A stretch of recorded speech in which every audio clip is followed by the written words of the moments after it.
Shalom, roi et reine du royaume de Dieu. Je suis Jean-Claude Dogo de Rich Ministries. Je vous salue. Je salue l'église qui est dans votre maison. Merci de me recevoir une fois de plus chez vous. Aujourd'hui, nous allons parler d'un thème qui s'adresse à tous les enfants de Dieu, mais particulièrement aux hommes de Dieu, les serviteurs et les servantes de l'Éternel. Voici le titre. Les riches, véritables pièges des élus de Dieu. Bien-aimés, Dieu, dans sa marche avec nous appelle. Donc, vous avez certainement entendu parler de l'appel de Dieu. Et quand Dieu nous appelle, il y a plusieurs réactions qui se résument en deux. Il y a l'acceptation ou le rejet. Et souvent, ceux qui ont rejeté l'appel ont été forcés par Dieu. Leur travail s'est détruit, leur business s'est détruit et ils ont été obligés de revenir accepter l'appel pour servir le Seigneur.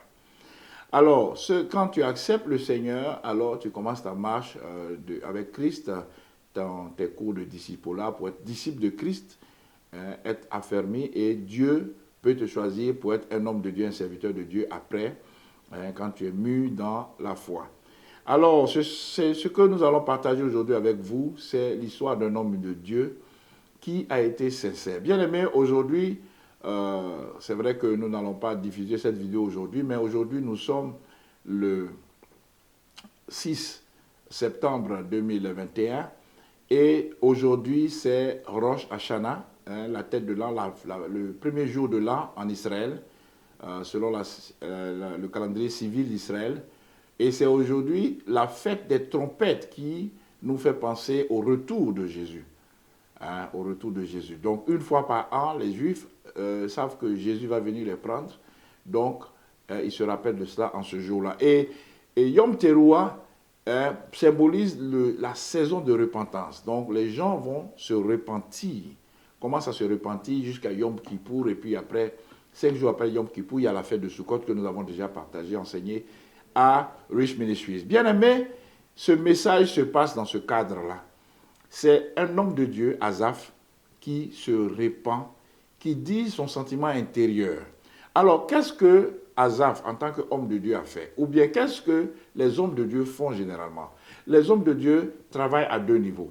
Le premier niveau, c'est le niveau personnel, où ils prient à Dieu, ils louent Dieu, ils adorent Dieu. Le deuxième niveau, s'adresse à la communauté des hommes. Ils intercèdent pour les hommes, pour le salut des pays et des âmes.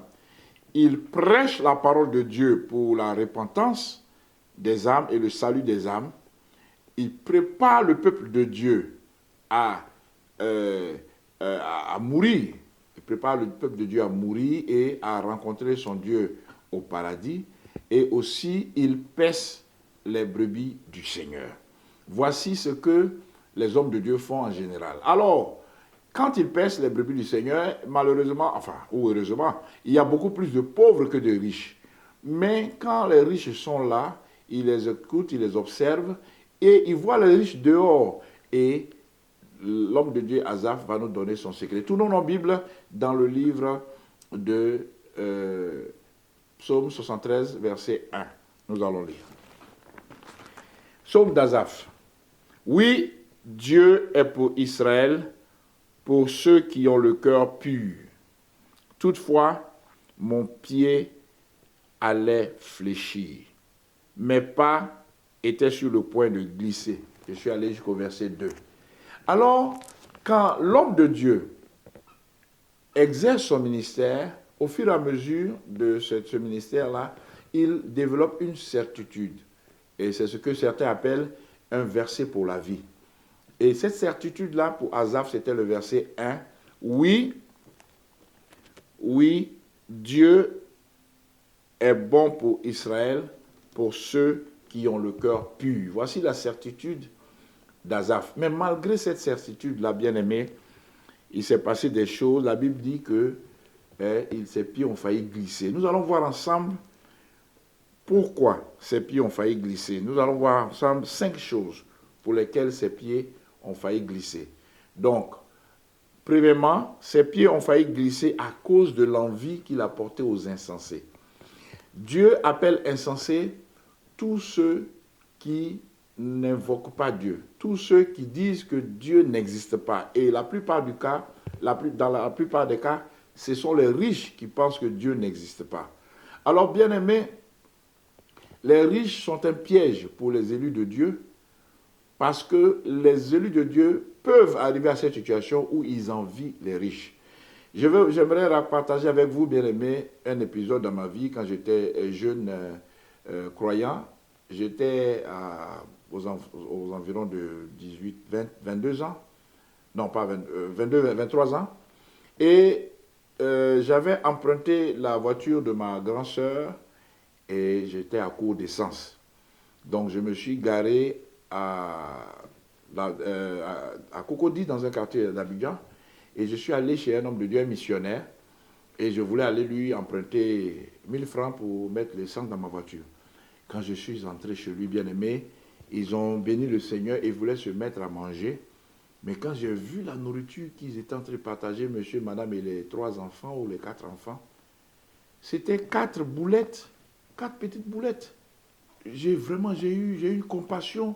J'ai dit, mais voici le monsieur qui sert le Seigneur, qui n'a pratiquement rien à manger, et c'est à lui que je veux aller demander de l'argent pour l'essence de ma voiture. Je me suis tu, je dis que non, il n'y avait rien, et je suis parti. Bien aimé, l'homme de Dieu peut être dans la misère. Et cette misère-là peut le pousser à envier le riche. Et c'est pour ça que certains hommes de Dieu se battent pour pouvoir avoir des riches chez eux, protéger les riches contre les autres, ne veulent pas partager leurs riches, etc., etc. Bien aimé, c'est un thème important. Et Asaph s'ouvre à nous à travers ce psaume 73 et nous allons voir comment ça s'est passé chez lui. Le verset 2, il dit « Toutefois, mon pied allait fléchir, mes pas étaient sur le point de glisser. » Verset 3, « Car je portais envie aux insensés. » Il a porté envie aux insensés. Donc, bien aimés, nous allons voir que 12 leçons, 12 raisons pour lesquelles il a porté envie aux insensés. Premièrement, c'est à cause du bonheur des riches. Deuxièmement, rien ne les tourmente jusqu'à leur mort. Troisièmement, leur corps est chargé d'embonpoint. Quatrièmement, aucune part aux souffrances humaines. Ils n'ont aucune part aux souffrances humaines. Cinquièmement, ils ne sont pas frappés comme le reste des hommes. Sixièmement, leur collier, c'est l'orgueil. Septièmement, leur vêtement, c'est la violence. Huitièmement, leur entraille libère l'iniquité. Neuvièmement, ils exposent au jour les pensées de leur cœur. Dixièmement, ils raillent, ils parlent méchamment d'opprimés. Onzièmement, ils profèrent des discours hautains. Alors donc, c'est 11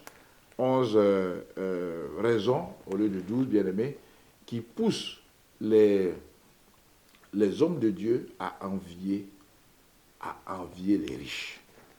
Alors, voici pourquoi, bien aimés, le peuple se tourne vers le Seigneur et vers les riches. Donc, ce n'est pas seulement une question d'hommes de Dieu, mais le peuple même qui entoure les riches se tourne vers eux à cause de ces raisons-là. Les méchants pensent que Dieu ne sait rien et Dieu ne connaît rien.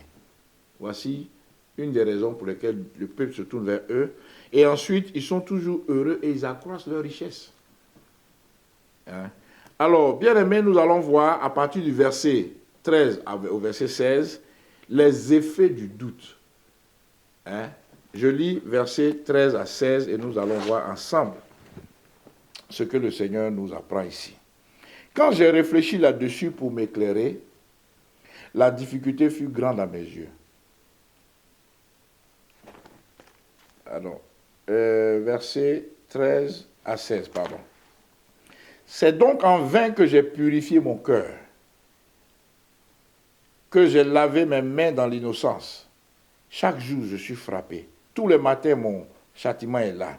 Si je disais, je veux parler comme eux, voici, je trahirais la race de tes enfants. Quand j'ai réfléchi là-dessus, pour m'éclairer, la difficulté fut grande à mes yeux. Bien-aimé, le doute a des effets dans la vie de l'homme de Dieu. Il s'est dit, en vain ai-je purifié mon cœur.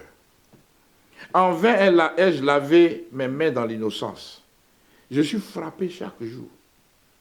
Mon châtiment est là tous les matins. Alors, de là est venu un dilemme bien-aimé. Et il s'est dit, du verset 15 au 16, que s'il parle comme eux, cela équivaut à trahir les enfants de Dieu.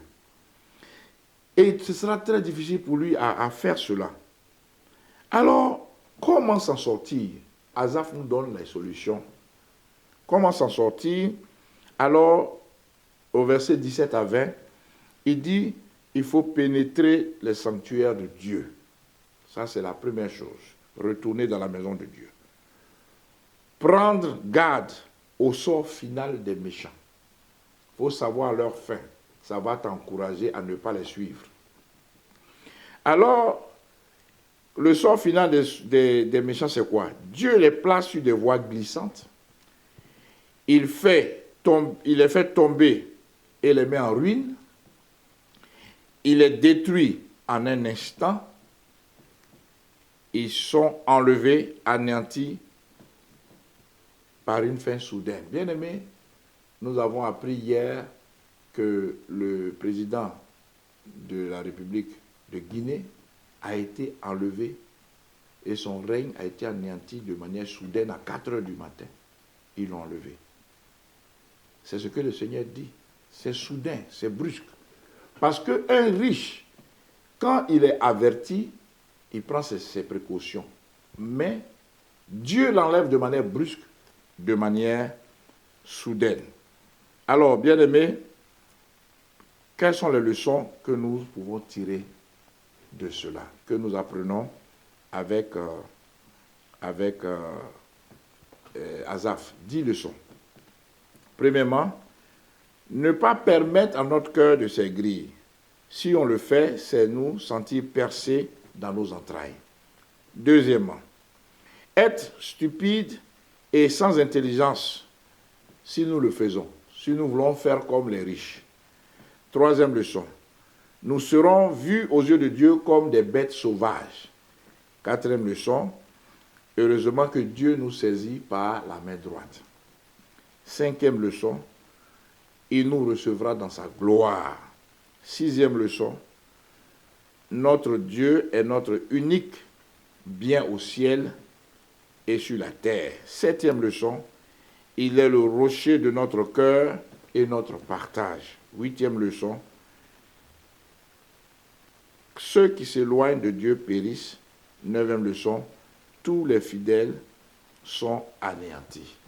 Bien-aimés, nous voici au terme de notre prédication.